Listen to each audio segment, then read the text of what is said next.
नमस्कार दोस्तों, मेरा नाम पवन कुमार है और आज इस वीडियो में मैथ्स के शिक्षण विधियों पर चर्चा करेंगे। दोस्तों, ये शिक्षण विधियाँ सीटेट व रीट एग्जाम 2020 के लेवल फर्स्ट व लेवल सेकंड दोनों के लिए है। आज अपने शिक्षण विधियों को लेकर पार्ट फर्स्ट रहेगा। ये सभी शिक्षण विधियाँ जो आज हम इस वीडियो में डिस्कस करेंगे, ये मैथ और साइंस दोनों सब्जेक्ट के लिए कॉमन रहेगी। दोस्तों, शिक्षण विधियों से जो क्वेश्चन पूछे जाते हैं वो लगभग एक निश्चित पैटर्न पे ही होते हैं और इसी पैटर्न के आधार पर ही आज की अपनी क्लास है वो बनाई गई है। तो मेरा आपसे निवेदन है कि आज इस वीडियो को आप अंत तक जरूर देखें और वीडियो पसंद आने पर लाइक व शेयर, हमारे साथ जुड़े रहने के लिए चैनल को सब्सक्राइब जरूर करें। इस वीडियो में दोस्तों हम 4 महत्वपूर्ण शिक्षण विधियों पर चर्चा करेंगे। वो होगी दोस्तों, फर्स्ट होगी आगमन विधि, दूसरी है निगमन विधि, तीसरी है विश्लेषण विधि और 4 नंबर की जो होगी वो दोस्तों की संश्लेषण विधि। तो चलिए दोस्तों, आज का वीडियो शुरू करते हैं आगमन विधि से। आगमन विधि को दोस्तों इंडक्टिव मेथड भी बोला जाता है और इस विधि के जो जनक या प्रतिपादक है वो है दोस्तों अरस्तु। कई बार दोस्तों क्वेश्चन इस प्रकार भी पूछ लिया जाता है कि इस विधि के जनक है वो कौन है या प्रतिपादक कौन है, तो इसके लिए दोस्तों सही आंसर हो जाएगा, वो होगा दोस्तों अरस्तु। इस विधि में होता क्या है कि छात्रों को नियम या सिद्धांत है वो उदाहरण के माध्यम से करवाते हैं, यानी कि छात्रों के सामने उदाहरण प्रस्तुत किए जाते हैं और बाद उदाहरणों के माध्यम से दोस्तों को सामान्य नियम है वो बना लिए जाते हैं। दोस्तों, हम भी इसको एक उदाहरण के माध्यम से समझते हैं कि हमने छात्रों को कई प्रकार की आकृति दी, जिसमें दोस्तों समकोण त्रिभुज, समद्विबाहु त्रिभुज, विषमबाहु त्रिभुज, कई प्रकार की हमने त्रिभुजों की आकृति दी और उनको बोला गया कि आप इनके सभी के कोणों को मापकर उनका योग है वो कितना होगा बताइए। तो दोस्तों, छात्र एक निष्कर्ष पर पहुंचेंगे कि सभी त्रिभुजों को मापने के बाद इनका जो कोणों का योग आ रहा है ना दोस्तों, वो कितना आ रहा है, 180 डिग्री आ रहा है। तो यानी हमने छात्रों को उदाहरण के तौर पर क्या दी, आकृति दी और छात्रों ने आधार से दोस्तों इससे क्या नियम बना लिया, उदाहरण के तौर पर दोस्तों किस नियम तक पहुंच गए कि त्रिभुज के सभी कोणों का योग होता है वो दोस्तों कितना होता है, 180 डिग्री होता है। दोस्तों, मैं एक और एग्जाम्पल ले लेते हैं कि हम कक्षा में छात्र से पूछते हैं कि आप अपने दोस्त का नाम बताइए, आप अपने रिलेटिव का नाम बताइए, आप अपने फेवरेट जगह का नाम बताइए, आप अपनी फेवरेट कोई वस्तु का नाम बताइए। तो दोस्तों इससे हम पूछेंगे तो छात्र है वो अनेक ढेरों सारे जो आपके अपने जो फेवरेट बता देंगे। तो दोस्तों उन्हीं के आधार पे हम छात्रों को क्या बोलेंगे, जो आपने जो ये वस्तुएं जो व्यक्ति के नाम ये बताए हैं दोस्तों, इन्हीं को हम क्या कहते हैं कि संज्ञा कहते हैं। तो छात्रों ने इस चीज़ से दोस्तों क्या सीखा कि व्यक्ति, वस्तु, स्थान के नाम को क्या बोला जाता है, संज्ञा बोला जाता है। तो हमने दोस्तों संज्ञा की परिभाषा बताइए, तो किसके माध्यम से बताइए, हमने उनसे पहले क्या लिए दोस्तों, एग्जाम्पल लिए। तो दोस्तों यही ये आगमन विधि है। इस आगमन विधि में दोस्तों क्या होता है कि पहले एग्जाम्पल बताया जाता है और उसके बाद में दोस्तों उसका नियम है वो बताया जाता है। तो यह है दोस्तों आगमन विधि। अब हम बात कर लें दोस्तों आगमन विधि के सूत्र की। दोस्तों ये काफ़ी मोस्ट इंपॉर्टेंट रहेगा क्योंकि सूत्र से दोस्तों अधिकतर वो क्वेश्चन है वो देखने को मिलते हैं। आगमन विधि के 3 सूत्र है। पहला है दोस्तों ज्ञात से अज्ञात की ओर। दोस्तों हमने छात्रों से पूछा कि आप अपने दोस्तों के नाम बताइए, रिश्तेदारों के नाम बताइए, आप अपनी फेवरेट जगह के नाम बताइए। तो ये दोस्तों ज्ञात है, यानी छात्रों को पहले से ही पता है। अज्ञात दोस्तों हमने क्या निकाल लिया कि ये जो नाम आपने बताए हैं वस्तु, स्थान के नाम को हम क्या बोलते हैं, संज्ञा बोलते हैं। ये दोस्तों क्या थी, छात्रों के लिए अज्ञात थी। यानी आगमन विधि से हम दोस्तों अज्ञात, ज्ञात से अज्ञात की ओर बढ़ते हैं। विशिष्ट से दोस्तों सामान्य की ओर, यानी जो पर्टिकुलर जो भी नाम बताए थे वो विशिष्ट है। और इनसे दोस्तों हमने एक जो कॉमन है वो वस्तु को क्या निकाल लिया दोस्तों कि इनके स्थान के नाम को हम क्या बोलते हैं, संज्ञा है वो बोलते हैं।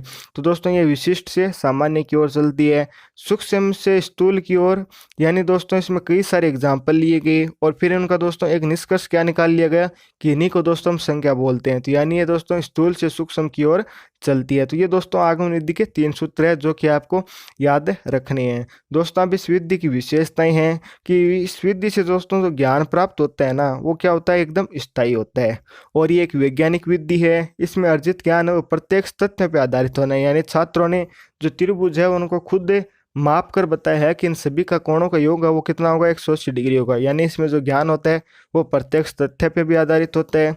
इस विधि से दोस्तों छात्रों में खोजी प्रवृत्ति का भी विकास होता है और इसमें छात्रों को अभ्यास एवं प्रयास के अवसर भी मिलते हैं।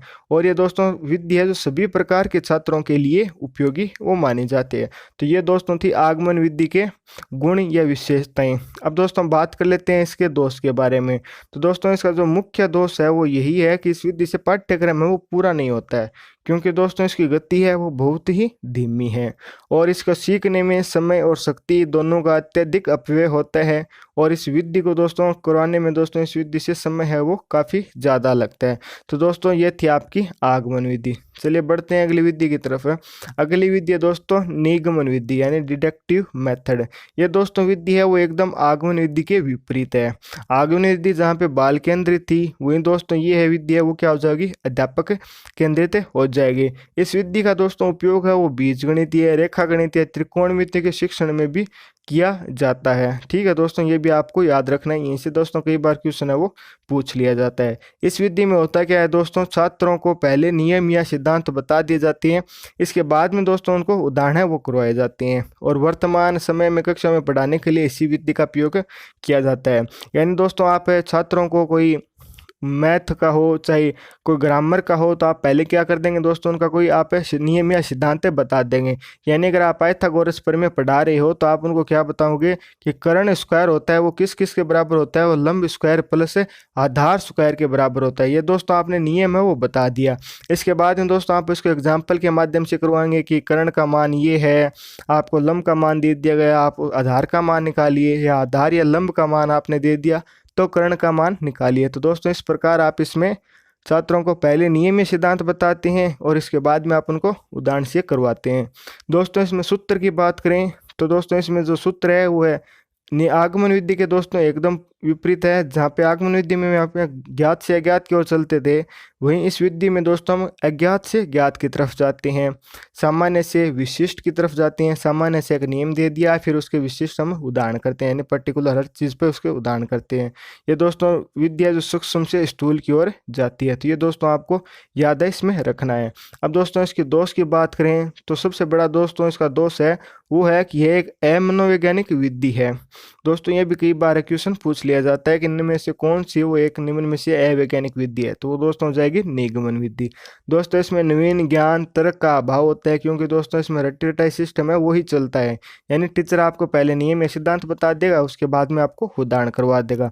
तो यानी इसमें कोई नवीन ज्ञान या तर्क नहीं होता है। इससे प्राप्त ज्ञान है वो अस्थायी होता है और इससे रटने की प्रवृत्ति है वो विकसित होती है। तो ये दोस्तों इस विधि के क्या थे दोस्त, जो कि आपको याद रखने हैं।